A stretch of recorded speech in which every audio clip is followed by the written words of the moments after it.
Fluorine का atomic number है 9, configuration हो गया 2 और 7, ठीक है। यानी पहले शेल में तो 2 इलेक्ट्रॉन थे, बढ़िया है, लेकिन जो एल शेल है उसमें 7 इलेक्ट्रॉन थे। होने कितने चाहिए? 8 इलेक्ट्रॉन तो होने ही चाहिए। तो क्या करेगा? इस ग्रुप में आ गया, यानी ये वो ग्रुप है जो इलेक्ट्रॉन लेकर अपना ऑक्टेट कंप्लीट करते हैं। इसका मतलब फ्लोरीन एक इलेक्ट्रॉन किसी से लेगा अपना ऑक्टेट कंप्लीट करने के लिए, स्टेबिलिटी गेन करने के लिए। तो फ्लोरीन की वैलेंसी कितनी हुई? तो फ्लोरीन की वैलेंसी हुई 1, ठीक है ना। ये फ्लोरीन की वैलेंसी हो गई है, ठीक है। आगे बढ़ने से पहले ये समझिए कि फ्लोरीन जब किसी के साथ कंबाइन करता है, फ्लोरीन एक नॉन मेटल है, नॉर्मली नॉन मेटल्स मेटल्स के साथ कंबाइन करके ही प्रोडक्ट बनाते हैं। उसका कारण है कि नॉन मेटल्स के पास शॉर्टेज होती है इलेक्ट्रॉन की, मेटल्स के पास एक्स्ट्रा इलेक्ट्रॉन होते हैं। कहने का मतलब आउटरमोस्ट शेल में 4 से कम इलेक्ट्रॉन होते हैं, तो वो देना प्रेफर करते हैं, ठीक है ना। अब फ्लोरीन जब किसी मेटल के साथ कंबाइन कर जाता है तो उसका नाम बदल जाता है, वो फ्लोरीन नहीं रहता, फ्लोराइड बन जाता है। कोई भी मेटल हो उसका नाम हो जाएगा मेटल फ्लोराइड। अगर स्पेसिफिकली आप मेटल का नाम लेना चाहते हैं तो उसके साथ उसको जोड़ सकते हैं, ठीक है ना, बट जनरली मेटल फ्लोराइड आप कह सकते हैं, ठीक है।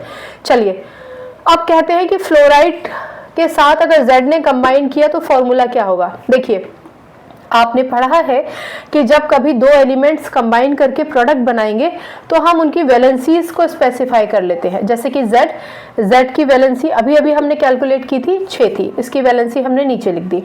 फ्लोरीन मैंने अभी आपको बताया, फ्लोरीन एक इलेक्ट्रॉन लेता है, इसका मतलब इसकी वैलेंसी हो गई 1।